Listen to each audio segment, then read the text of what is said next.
Gracias.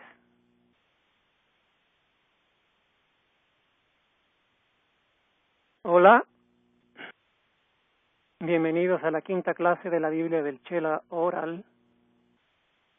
Les habla el reverendo Adiel Pantoja. Gracias por vuestra presencia y vuestro interés en la Biblia. Comenzaré con una invocación de apertura. Amado Jesús, en quien se inspiraron estas escrituras.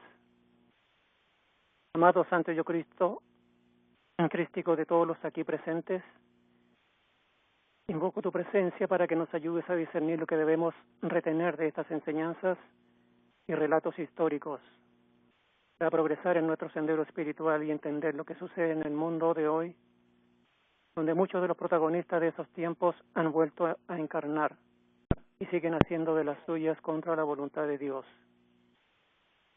Agradecemos a los mensajeros Mark y Elizabeth Clare Prophet por hacernos llegar los conocimientos de la Biblia a través de las enseñanzas de la gran hermandad blanca.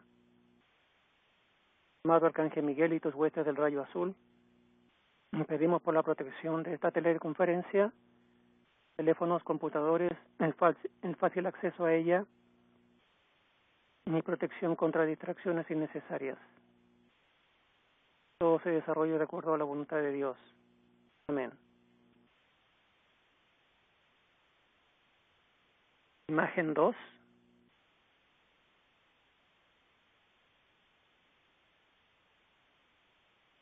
Todavía estamos en el periodo del Antiguo Testamento. Hoy nos sumergiremos en el famoso y temido imperio babilónico que se desarrolló en el Medio Oriente y arrasó y corrompió tierras y almas que cayeron en su poder entre los años 600 al 540 antes de Cristo. ¿Se arrasan tierras y se corrompen almas hoy? Y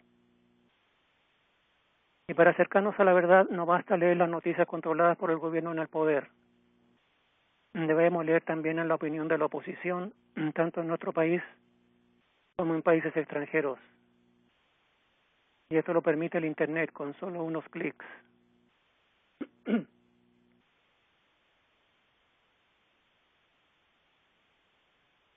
Imagen 3.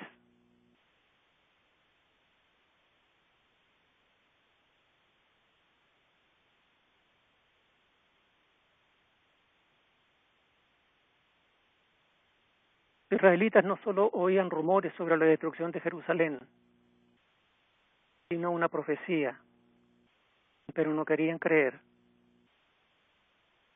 Era como los Estados Unidos de hoy, que algunos dicen que está cerca de su fin como imperio económico, y otros dicen que es imposible, porque es un país riquísimo y poderoso.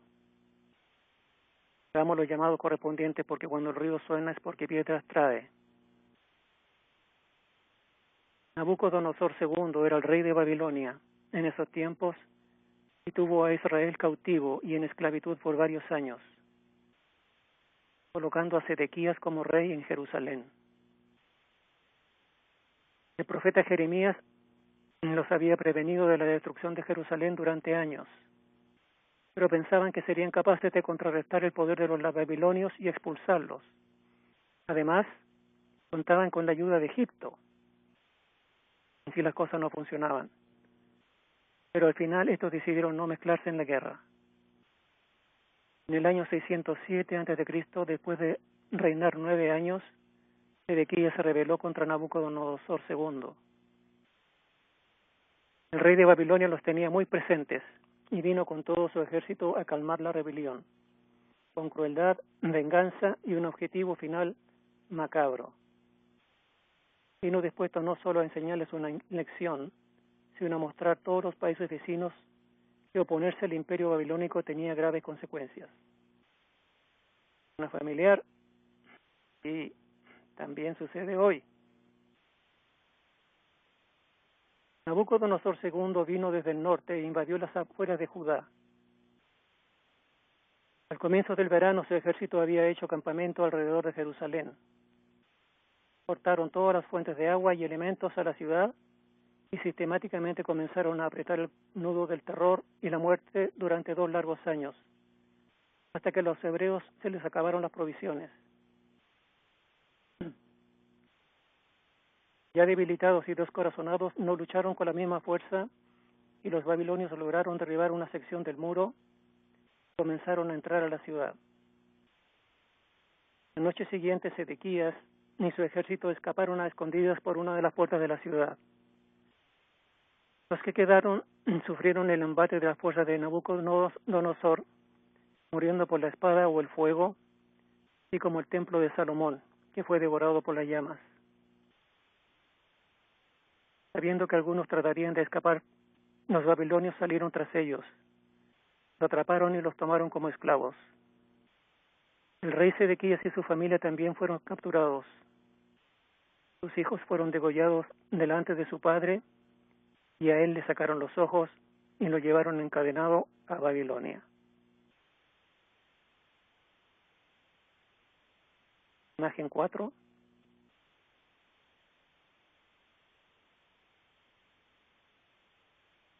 ¿Qué pasaba en el resto del mundo en esa época? En el año 605 a.C. se desarrolla la cultura tiahuanaco en Bolivia, Chile y Perú, en la época preincaica. Su capital y principal centro religioso fue la ciudad de Tiahuanaco, ubicada en la ribera del río homónimo, en el actual departamento de La Paz, en Bolivia. Realizaban cultos religiosos muy complejos, aunque no tenían grandes templos. Producían bella cerámica y tejido de lana de llama y alpaca de bellos colores, y usaron ampliamente la tecnología del bronce. También en el 605 a.C. la cultura Paracas se desarrolló alrededor de la península de Paracas, entre los ríos Ica y Pisco, en el actual departamento de Ica, Perú. Los expertos discuten sobre una afiliación con la cultura de Chavín, una de las más antiguas del Perú, pero el origen de la cultura de Paracas es todavía un misterio, aún para los arqueólogos. Se dice también que fue una cultura de amortiguamiento entre la cultura de Chavín y la cultura de Tiahuanaco. Son famosos por sus diseños textiles. Mumificaban a sus muertos.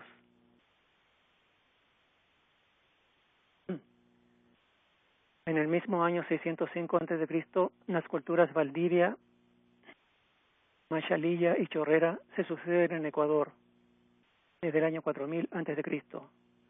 Son sociedades agrícolas que viven en hermosas aldeas muy funcionales y dominan el arte de la cerámica. Comerciaban con otras culturas sudamericanas. También en el 605 a.C. las culturas zapoteca y mixteca se desarrollaron en el valle de Oaxaca, Guerrero, Puebla y en las montañas adyacentes. Se integraron con grupos olmecas procedentes de la costa del Golfo y otros grupos emparentados con los mayas. La ciudad principal fue Monte Albán, que llegó a tener 30.000 habitantes. Se rapaban y deformaban el cráneo y se practicaban tatuajes en el cuerpo. Usaban sombreros y tocados con moños y plumas, yelmos, máscaras y numerosos adornos en la cara y el cuerpo.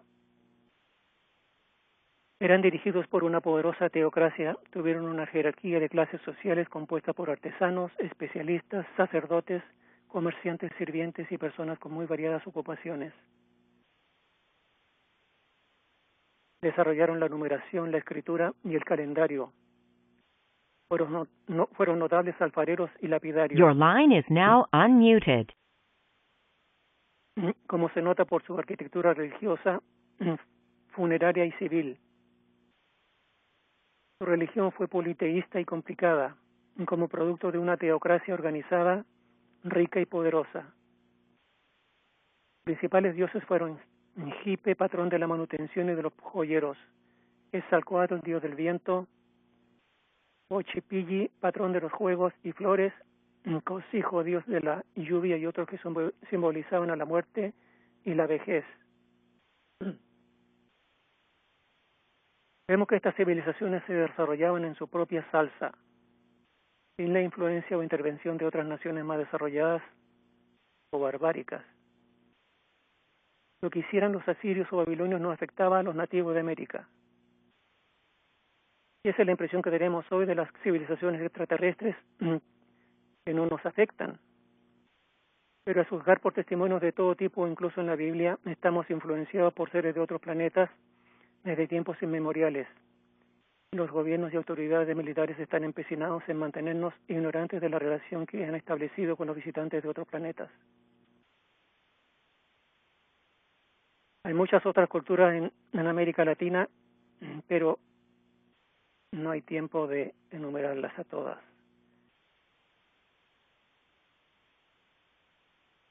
Imagen 5.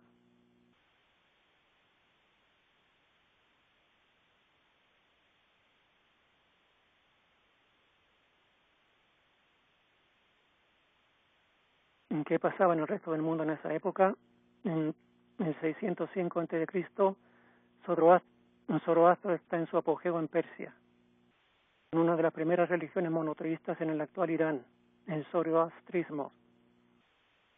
La deidad Ahura Mazda le dio la iluminación y Zoroastro dejó el libro Avesta como testigo de sus enseñanzas. Allí los cánticos sagrados llamados Gathas son lo más importante. La base sentada por el zoroastrismo y la polarización total del bien y del mal ejercieron una influencia importante en el judaísmo y a través de él en las religiones monoteístas surgidas en el Oriente Próximo a finales de la Edad Antigua, como el cristianismo y el islamismo. En el año 600 a.C. se construyen los jardines colgantes de Babilonia, en el río Éufrates, gracias a que Nabucodonosor II quiso hacer a su esposa Amitis, hija del rey de los Medos, un regalo que demostrara su amor por ella y la recordara las hermosas montañas de su florida tierra, tan diferentes de las grandes llanuras de la mítica ciudad de Babilonia. Realmente estos jardines no eran colgantes. Su nombre se debe a una mala traducción y realmente su significado quiere decir jardines en terrazas. Subían de forma escalonada y eran soportados por grandes y gruesos muros de carga con grandes arcos. ¿Es de Dios gastar dinero en extravagancias así en lugar de educar, sanar, proveer agua y alimentos a la población? La extravagancia más grande de hoy son los ejércitos y sus juguetes de la muerte.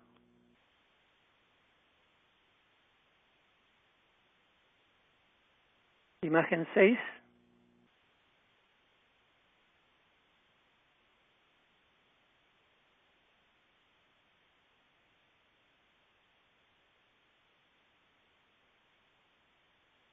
Se conocen muy pocos detalles de la vida de Ezequiel, porque su libro tiene muy pocas referencias bibliográficas. Fue un sacerdote miembro de la familia de sacerdotes Sadoc, que estaban a cargo del santuario en Jerusalén. Ezequiel ya era un judío exiliado en Babilonia cuando Jehová lo llamó para que fuera profeta. Vivió con una tormenta eléctrica y de viento, relapagando como fuego.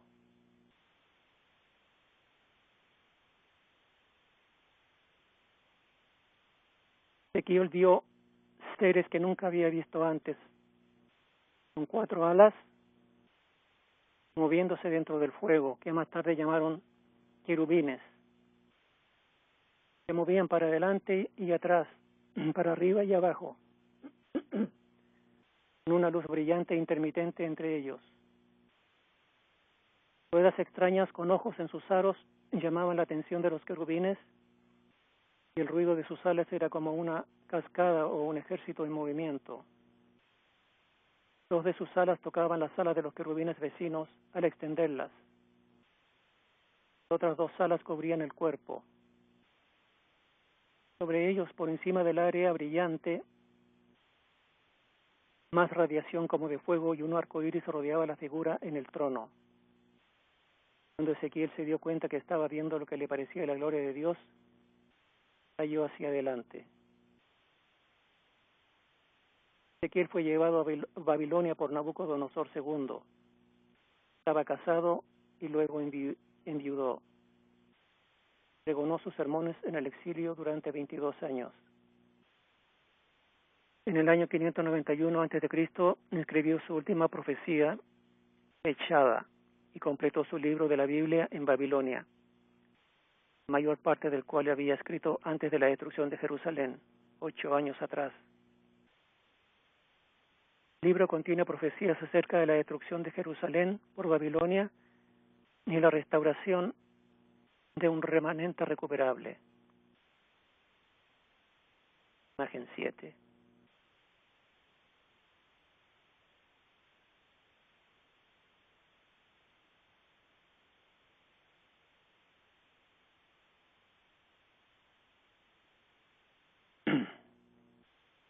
¿Qué pasaba en el resto del mundo en esa época?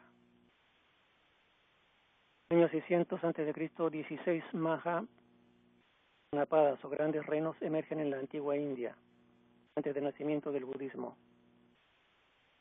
100 a.C., reino Pandya en el sur de la India, antiguo estado tamil, desaparecían y volvían a aparecer después que eran invadidos por sus enemigos, los labras. Controlaban el cultivo de perlas, produciendo perlas muy finas. Más tarde se destacaron en literatura. 600 a.C., Lao Tse, filósofo en China. La famosa obra El Dao de Jing es un tratado místico que cubre muchas áreas de la filosofía, desde la espiritualidad individual hasta las técnicas de buen gobierno. El Tao es el camino y abarca el orden innombrable inmanente del universo. Destaca el concepto de la acción a través de la inacción, que no significa permanecer inmóvil, sin hacer nada, sino evitar las intenciones explícitas y la voluntad que obstaculiza la fluidez armónica de la naturaleza. Lao Tse creía que la violencia debe ser evitada y que la victoria militar es una ocasión de duelo, debido a la necesidad de usar la fuerza contra otros seres vivientes. Bueno, necesitamos hoy, ¿no? Tenía también que el exceso de leyes y reglas hacen más difícil el manejo de la sociedad, ya que oprimen las libertades de los pueblos. Lao Tse utiliza simbolismos y alegorías en donde compara aspectos de la naturaleza para mostrar paralelismos con el comportamiento humano, algo característico de la filosofía taoísta y de otras corrientes de pensamiento oriental. Año 600 a.C., una expedición fenicia circunnavega el continente africano. Fenicia estaba ubicada donde estuvo Palestina, al final del mar Mediterráneo. Fueron los grandes mercaderes de la antigüedad. La geografía de sus costas que propiciaba la instalación de puertos y la madera de sus bosques les brindaban los elementos básicos para construir barcos y organizar compañías de navegación. En cierta medida consiguieron establecer una talasocracia o gobierno de los mares que les permitió controlar comercialmente el Mediterráneo. Adoraron a varios dioses, entre los que Baal, dios de la lluvia y la guerra, era el principal. 600 a.C., fin de la cultura olmeca del sur de México, la cultura madre. Fueron los primeros en construir centros ceremoniales, crearon el juego de pelota, fueron escultores destacados a grande y pequeña escala, inventaron el calendario, inventaron el sistema de numeración vigesimal con puntos y rayas, inventaron los principios de escritura y se destacaron en las matemáticas y la astrología. Se ve.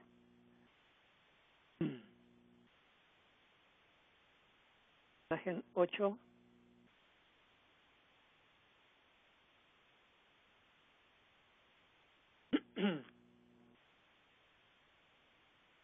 Babilonia se convirtió en un gran centro político, religioso y cultural. Aún en la época helenística o griega, ya despojada de su segundo imperio y caída en desgracia frente a otras grandes ciudades como Persépolis, Alejandro Magno quiso convertirla en su capital. La arqueología nos ha permitido conocer la ciudad tal y como fue diseñada en tiempo de Nabucodonosor. Entonces fue reconstruida sobre su forma casi rectangular posiblemente influenciada por la octogonalidad con la que los sumerios habían construido sus canales para ampliar el territorio cultivable. Fuertemente amurallada y dividida en dos zonas de área desigual por el río Éufrates, esta planimetría data del año 2000 a.C. El recinto descrito, Nabucodonosor lo protegió con un segundo cinturón amurallado, mucho más amplio y de geometría tendente al triángulo, a lo que Nabónido añadió una muralla interior entre la ciudad y el río, creando una nueva puerta para el paso por el puente al lado oeste de la ciudad. Esto había sido intentado ya por Nabopolassar y Nabucodonosor, quienes protegieron ese flanco con murallas menores. En esencia, Babilonia era una sucesión de recintos amurallados, unos dentro de otros, regulados geométricamente mediante ángulos rectos y los que incluso las viviendas reproducían en pequeño, con sus muros escalonados y sus patios interiores, las formas de los templos ni los palacios. La muralla del recinto interior consistía en un doble cinturón defensivo de 7 metros de anchura, al que se le añadía un foso conectado con el río que la rodeaba. El espacio entre los dos muros, de unos 12 metros, estaba rellenado con tierra en toda su altura. Había una torre cada 50 metros, con lo que se calcula que hubo cerca de 350 torres.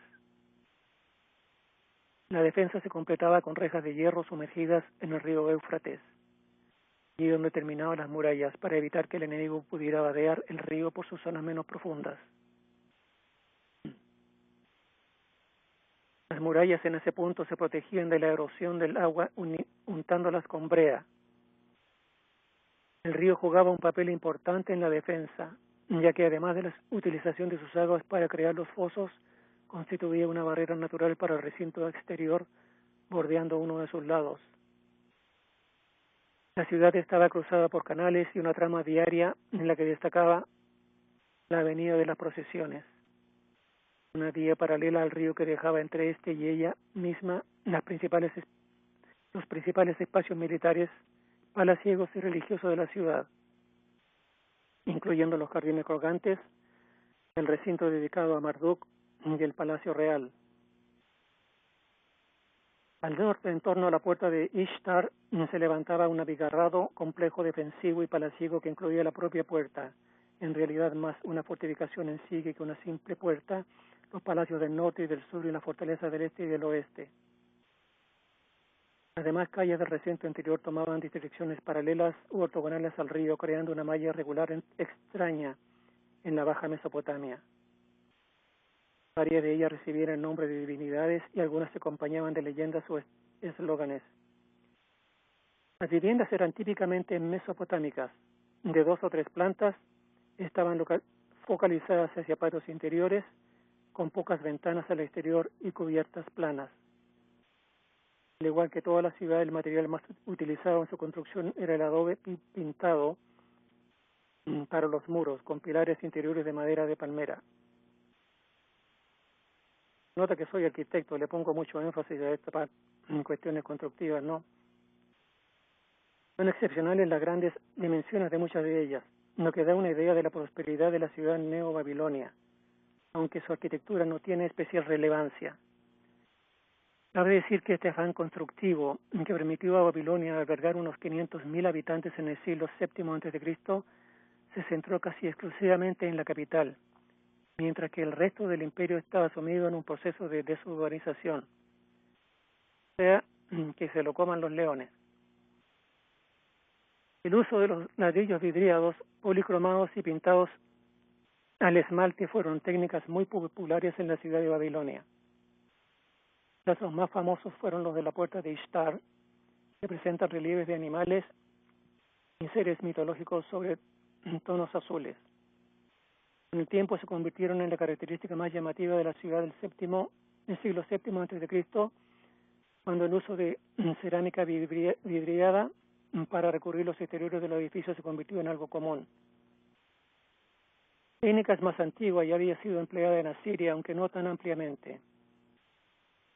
En general, debido a la lejanía de las canteras, el material más utilizado en la Babilonia de Nabucodonosor II fue el ladrillo cocido, con el que se construyeron la mayoría de los edificios. Esto resultó en una arquitectura pesada de muros de carga y escasas luces. Y volviendo al presente, el hecho de que la gran parte de la población estaba fuera de la ciudad amurallada para que se lo coman los leones, eso se da hoy también. Si hay un ataque extraterrestre o un ataque atómico o cualquier cosa horrible, los poderosos se van a sus refugios subterráneos. Nosotros nos quedamos a la merced de los leones. Imagen 9.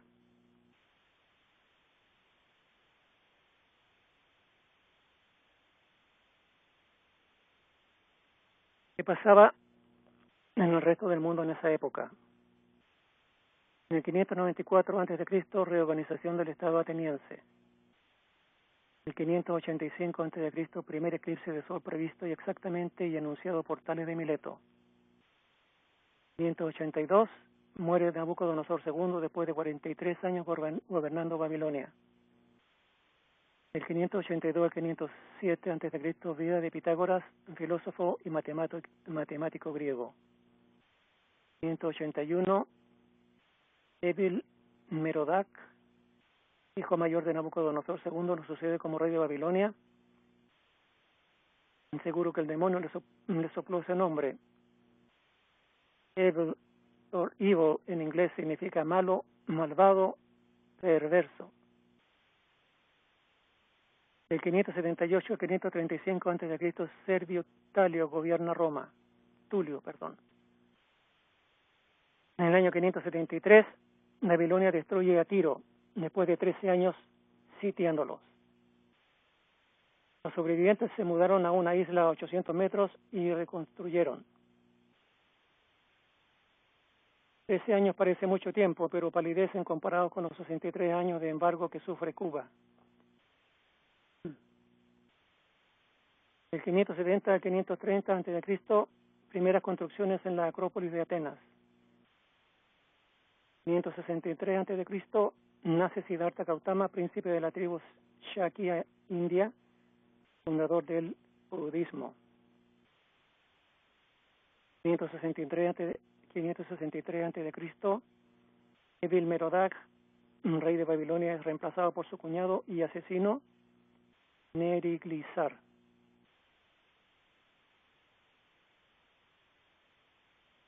Imagen 10.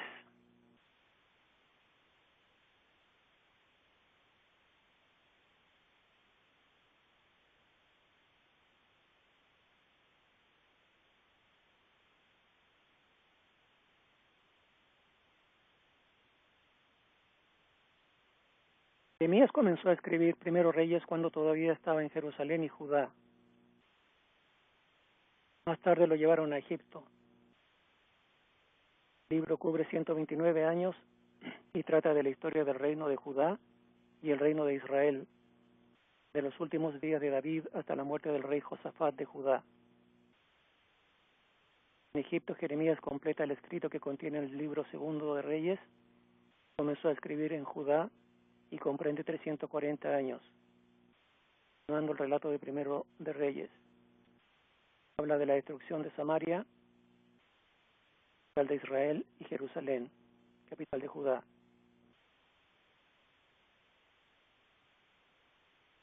Bien, en Egipto, Jeremías completa el libro de Jeremías. Comenzó a escribir en Judá. ¿Cómo lo harían sin computadoras, no? Ni máquina de escribir. Este libro cubre 167 años y es un registro de las proclamaciones de juicios de Jehová a través de Jeremías y sus experiencias de la destrucción de Jerusalén por Babilonia. Tenemos más información bibliográfica de Jeremías que de cualquier otro profeta. Incluyen algunos lamentos y confesiones personales que nos permiten una vista de la vida íntima de un profeta, como no lo hacen otros materiales de profetas en el Antiguo Testamento.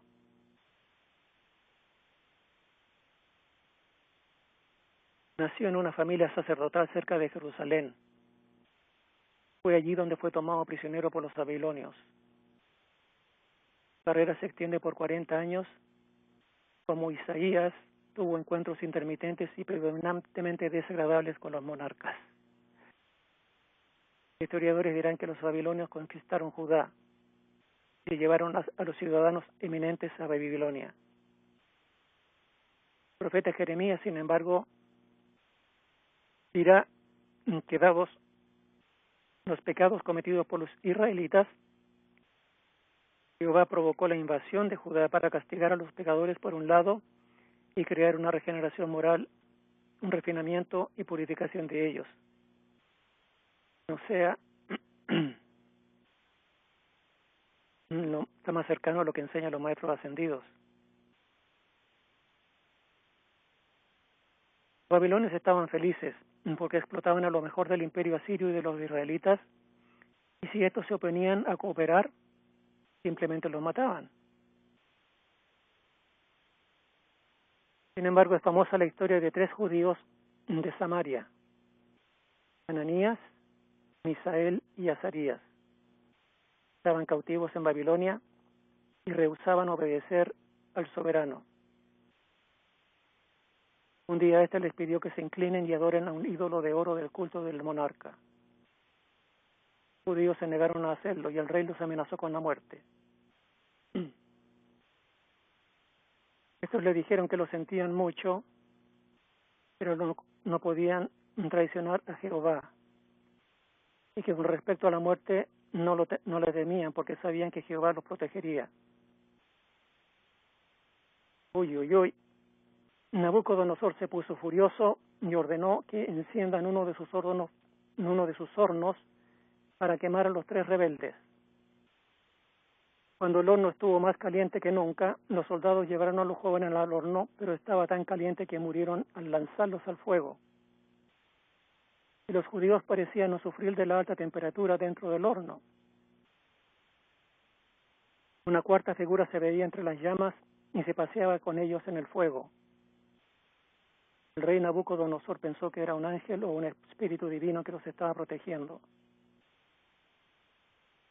Impresionado por lo que vio, Nabucodonosor los hizo salir del horno, vio que ni sus ropas o cabellos sufrieron los efectos del fuego y ni siquiera olor a quemado tenían. Impresionado, el rey inmediatamente ordenó que nadie ofenda al Dios de los judíos, so pena de ser descuartizado y su casa destruida. Imagen 11.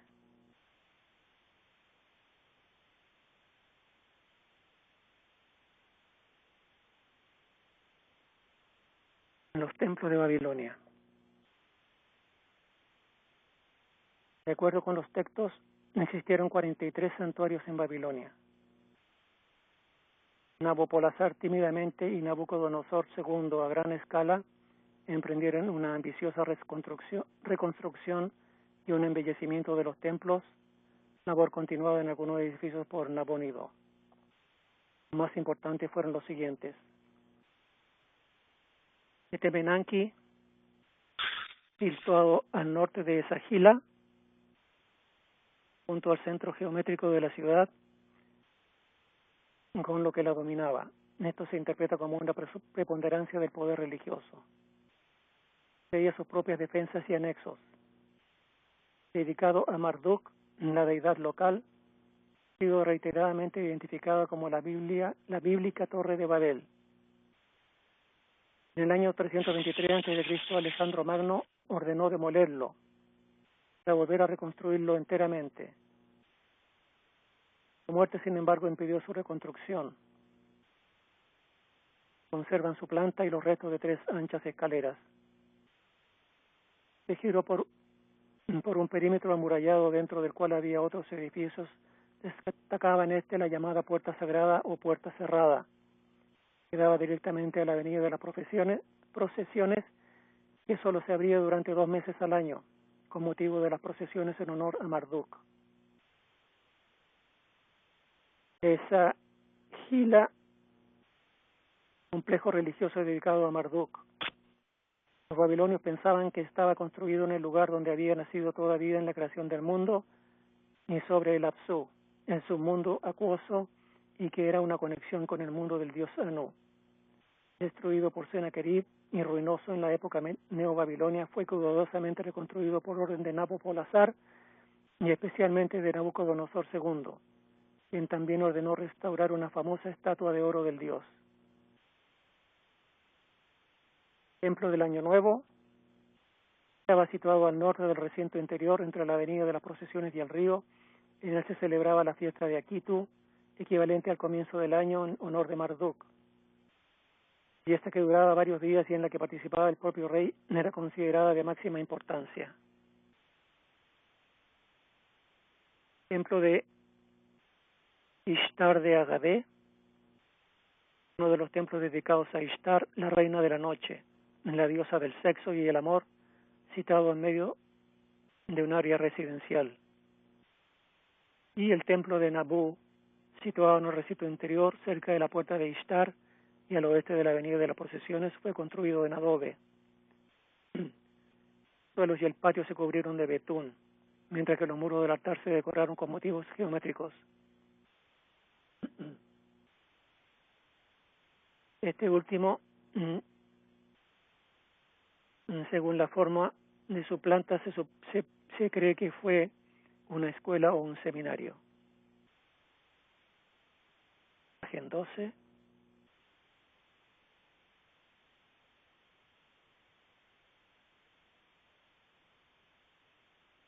¿Qué pasaba en el resto del mundo en esa época? 560 a.C., Ciro, futuro rey persa, sucede a su padre Cambises I como rey de Anshan.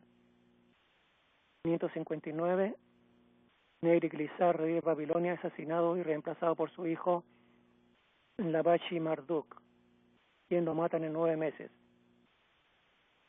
por haber adoptado el nombre de un dios.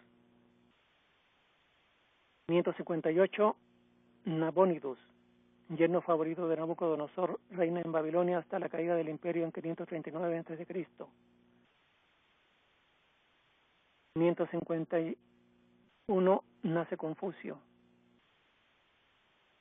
551, el profeta Daniel revela profecía de la caída de Babilonia ante los medo-persas. 550, fundación del imperio persa por Ciro el Grande. El mismo año, fundación de Ampurias, primera colonia griega en la península ibérica. 548 a.C., templo de Apolo en Delfos. 540-450 a.C., Heráclito y Parménides, filósofos griegos.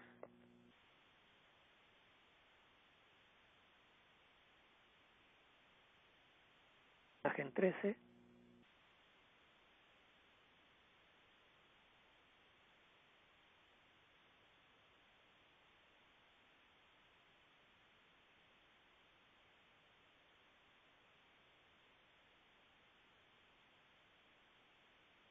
Mientras los judíos eran humillados por los babilonios, que adoraban a dioses nefastos en ese imperio, nació un foco de luz en China,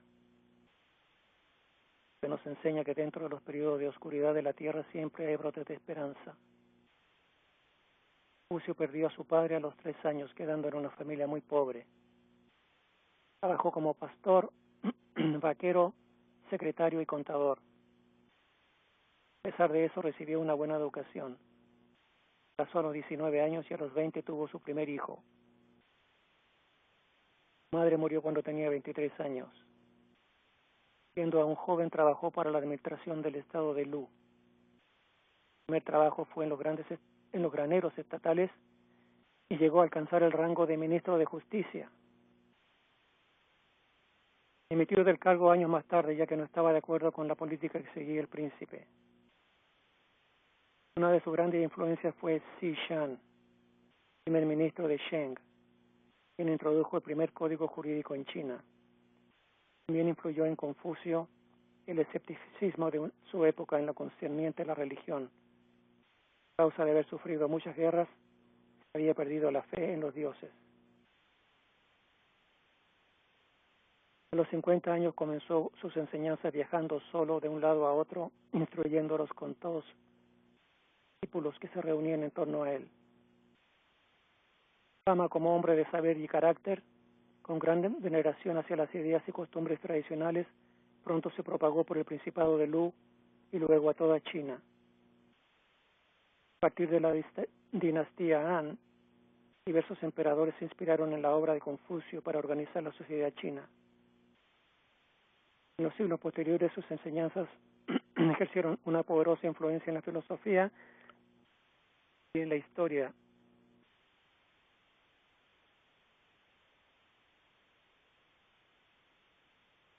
La esencia de sus enseñanzas se condensa en la buena conducta en la vida, el buen gobierno del Estado, caridad, justicia y respeto a la jerarquía, el cuidado de la tradición, el estudio y la meditación.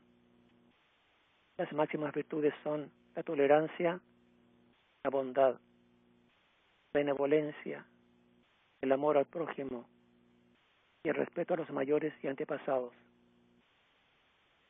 Si el príncipe es virtuoso, los súbditos imitarán su ejemplo. Gobernante, súbdito, marido, mujer, padre, hijo. Una sociedad próspera solo se conseguirá si se mantienen estas relaciones en plena armonía. La base de la doctrina confuciana es recuperar a los antiguos sabios de la cultura china e influir en las costumbres del pueblo. Las analectas son la versión por escrito de una serie de charlas que Confucio dio a sus discípulos, así como las discusiones que mantuvieron entre ellos. El título original en chino, Lun Yu, significa sobre las palabras de Confucio. Las analectas son el mayor trabajo del confucianismo. Siguen siendo influencia entre los chinos y en algunos países asiáticos aún hoy.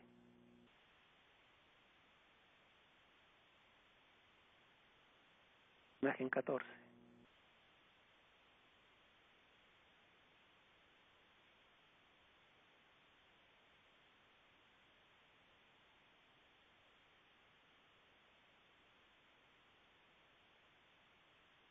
En este tiempo los romanos ya habían descubierto las maravillas del arco en la arquitectura.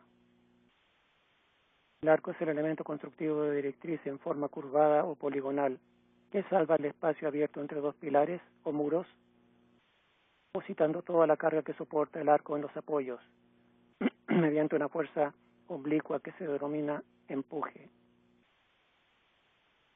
Tradicionalmente un arco está compuesto por piezas, sea de piedra tallada, ladrillo o adobe, denominadas dovelas. Puede adoptar formas curvas diversas que trabajan siempre con presión. Este tipo de elemento constructivo es muy útil cuando se desea salvar espacios relativamente grandes mediante el aparejo de piezas de reducidas dimensiones.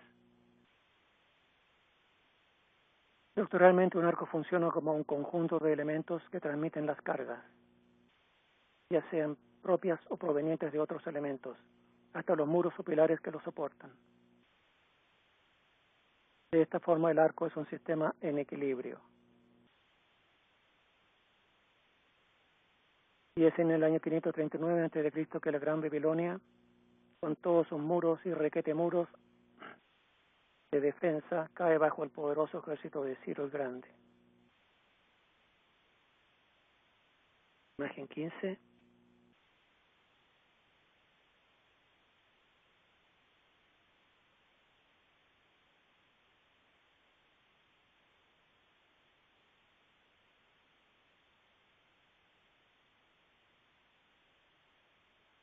En este mapa vemos que el imperio babilónico con el borde rosado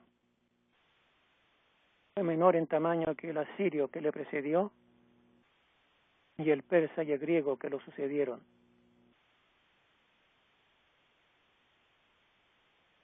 Lo veo hasta como algo positivo porque es un pueblo tan ambicioso como los otros, ¿no? Hasta el año 550 a.C. Medes dominaba a Persia. Pero las cosas cambian cuando Ciro el Grande captura la capital de Medes al oeste de Irán. Ambos pueblos unen fuerzas para defenderse del poderoso enemigo de esa época, Babilonia. Ciro comienza por conquistar Lidia y así el Asia Menor cae bajo el dominio de los persas. Se convierten en el rival mayor de Babilonia, gobernada por Nabónidos. Finalmente, en el año 539 a.C., Gran Babilonia cae bajo el poderoso ejército de Ciro el Grande.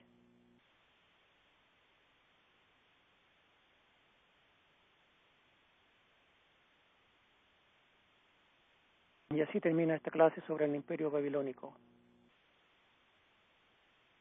Quedan 15 minutos para preguntas.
Aquí veo una pregunta que dice, ¿qué dijeron de Zoroastro?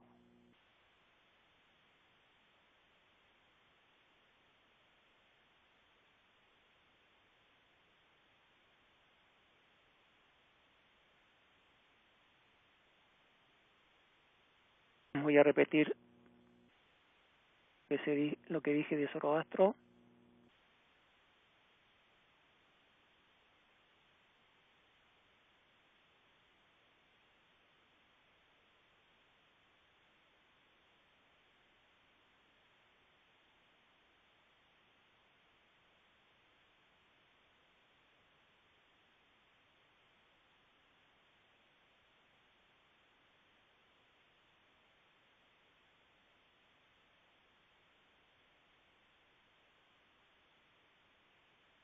Zoroastro funcionó en el año 605 a.C. Allí estuvo en su apogeo en Persia, en una de las primeras religiones monoteístas en el actual Irán. Se llamó zoroastrismo. La deidad Ahura Mazda le dio la iluminación. Zoroastro dejó el libro Avesta como testigo de sus enseñanzas. Allí los cánticos sagrados llamados Gathas son los más importantes. La base sentada por el zoroastrismo y la polarización total del bien y del mal ejercieron una influencia importante en el judaísmo y a través de él en las religiones monoteístas surgidas en el Oriente Próximo, finales de la Edad Antigua, como el cristianismo y el islamismo.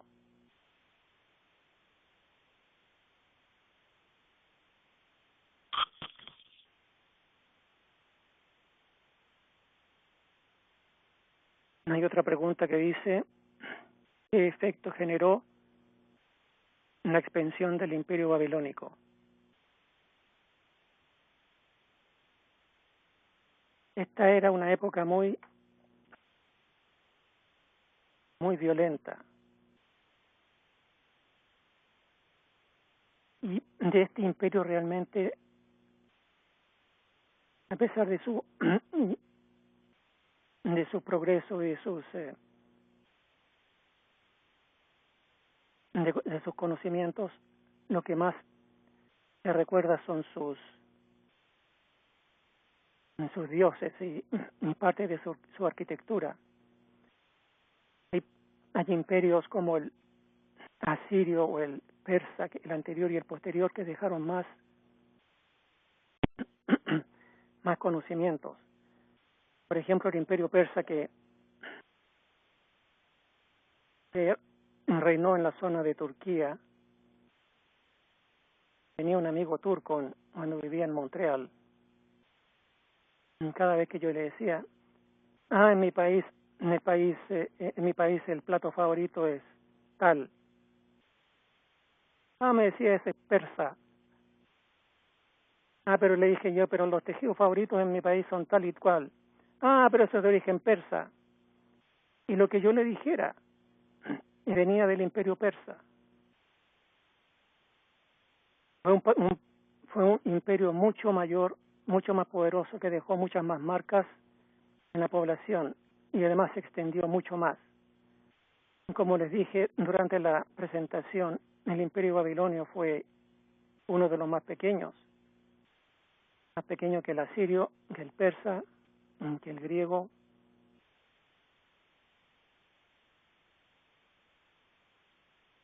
A ver si hay otra pregunta.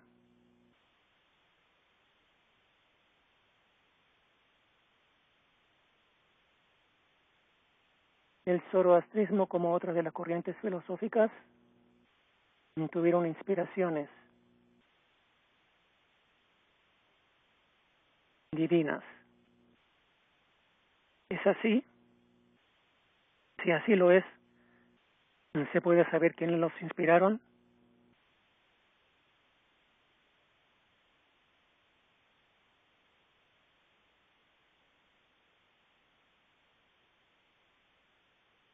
Esa es una pregunta cuya respuesta no la tengo en este momento. Él fue inspirado por la deidad Ahura Mazda. ¿Cómo sucedió? No lo sé.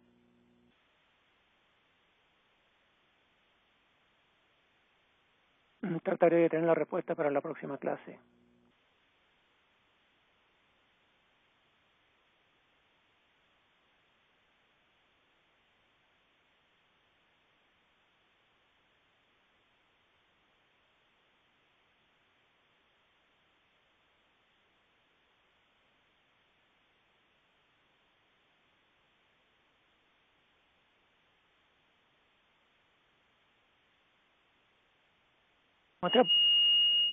Otra pregunta dice, ¿el imperio babilónico tiene que ver con los antiguos sumerios?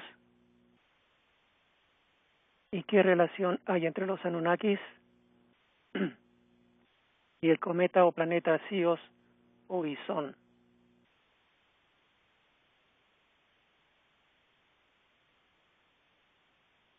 No hay relación directa entre los babilonios y los sumerios. Hay muchas civilizaciones entre ellos. Y los Anunnakis, tampoco creo que haya relación entre los Anunnakis y el cometa o planeta Sios, que eran anteriores a la civilización babilonia. Muy anteriores. Otra pregunta dice, Gog y Magog corresponde a estos periodos que están en los juicios de paz.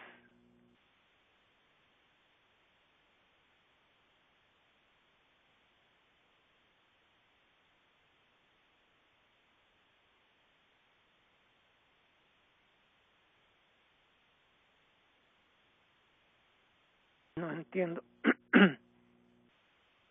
No entiendo esa pregunta, lo siento.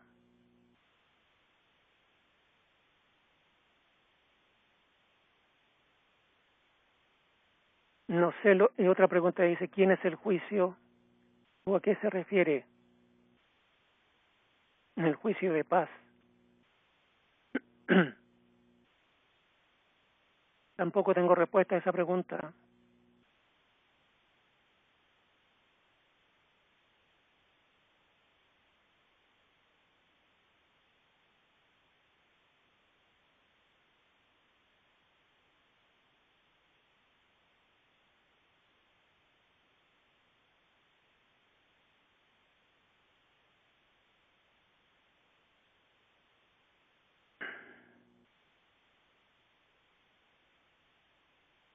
Bueno, hay una sugerencia, dice, quizás es el juicio del rayo rubí. A mí no me gusta especular con las enseñanzas porque se crea mucho karma negativo.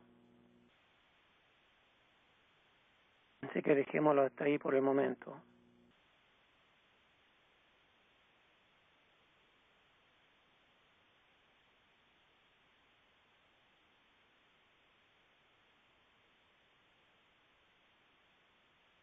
Voy a tomar nota también del juicio de paz.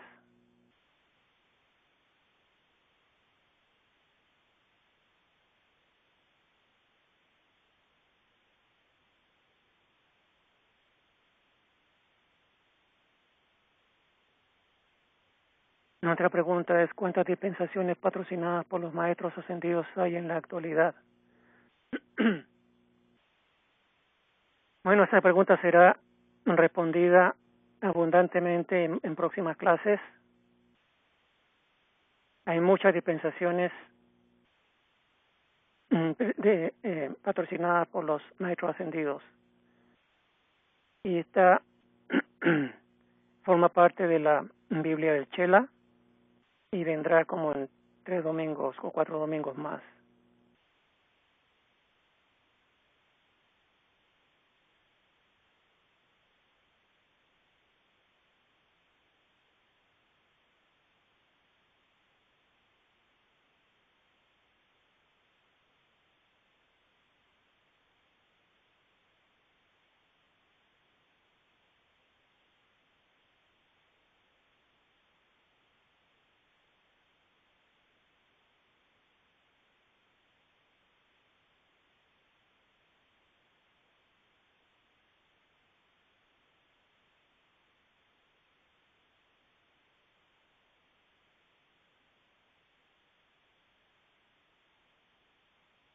Aquí hay otro comentario o pregunta con relación a la carta que usted nos regala del apareamiento de los humanos con animales.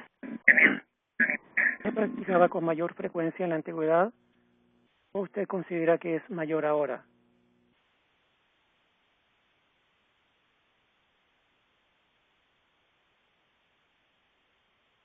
Me parece que,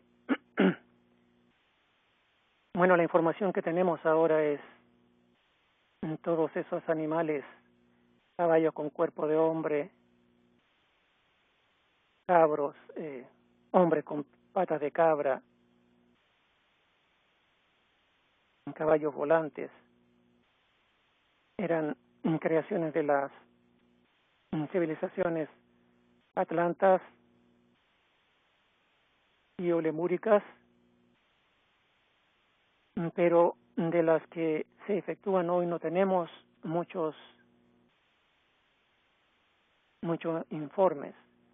Son las mismas almas que están reencarnadas y sabemos que hay cualquier cantidad de actividad, sobre todo en forma clandestina, donde se han creado mezclas de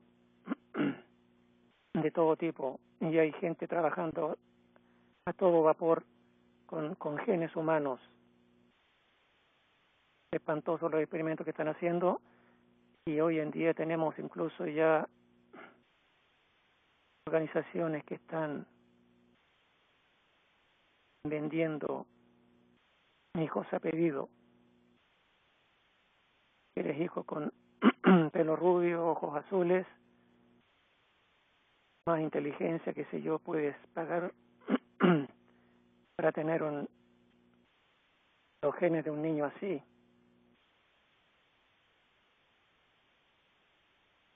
O sea, la civilización actual está tomando cada vez más ímpetu en esta mezcla de genes para inventar criaturas a su gusto o lo que salga, ¿no? Otra pregunta: ¿la historia de Babilonia se sigue repitiendo en la actualidad? Por supuesto, cada una de las civilizaciones se repite una y otra vez hasta que logremos superar todas esas imperfecciones y nos liberemos todos juntos de este proceso de reencarnación en este planeta. Pregunta: ¿Babilonia y sus reyes tiranos tuvieron la influencia con los dioses Nefilim y extraterrestres?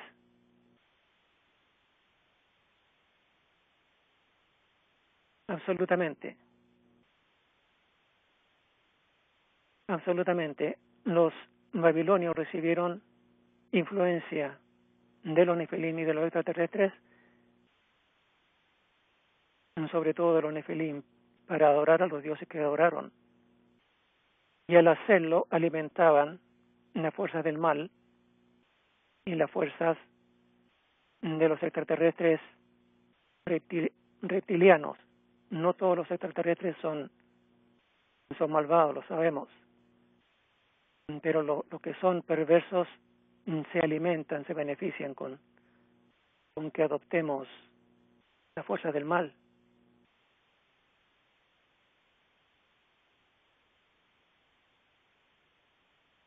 Los Anunnakis crearon e hicieron experimentos con humanos y animales. Sí, eso fue hace 12.000 años, justamente en la época de la Atlántida. Y después también, durante y antes también. Otro comentario pregunta: ¿los hijos de Dios ya existían, pero agarraron sus genes y lo mezclaron con el Homo erectus, así creó el Homo sapiens? Y entonces fueron los extraterrestres, hicieron esos experimentos,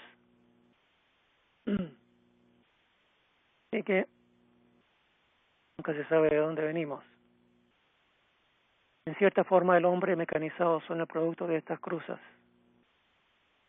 Y ese es un comentario. Otro comentario: hay 2 evoluciones. Eso es lo que nunca se supo. Hay 2 o más evoluciones, pero por lo menos 2. Yo creo que hay mucho más de 2.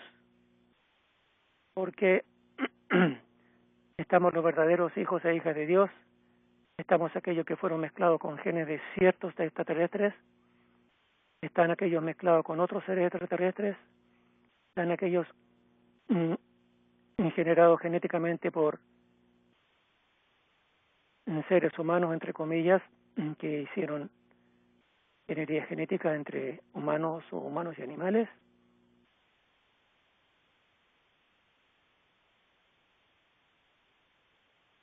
Hay un comentario que dice que los mecanizados no tienen llamatrina. Muy acertada la opinión. Los nazis parecen babilónicos reencarnados por su ambición y tiranía.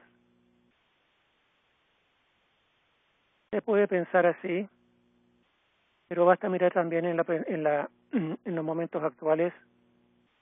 Hay mucha violencia, mucha ignorancia y falta de respeto por la humanidad y los animales en muchos de nosotros, diferentes países y culturas. Y que somos también herederos de esas culturas corruptas. Y terminamos con una buena nota que dice: y los hijos de Dios sí tienen una llamatrina. Y así termina la clase número 5 de la Biblia del Chela. Muchas gracias. Voy a dar una invocación de cierre.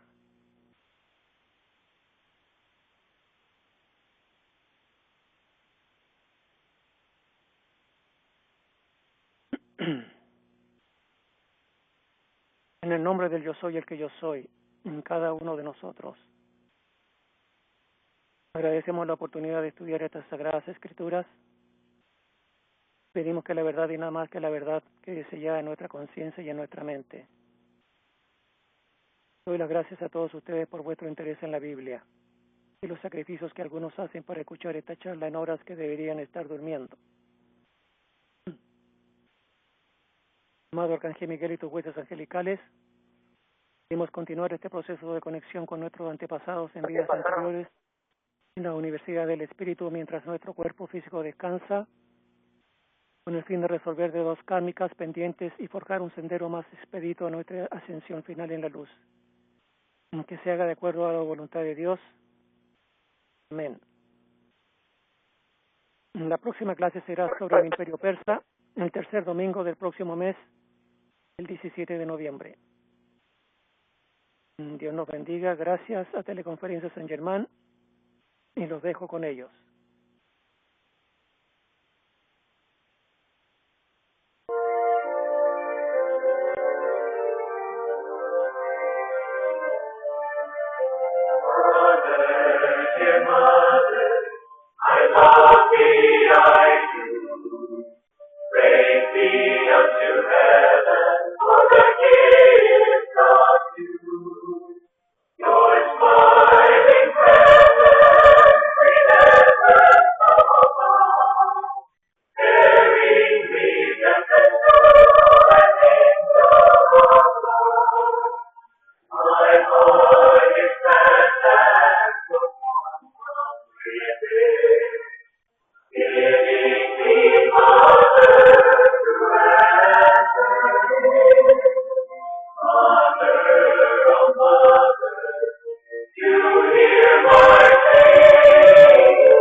free.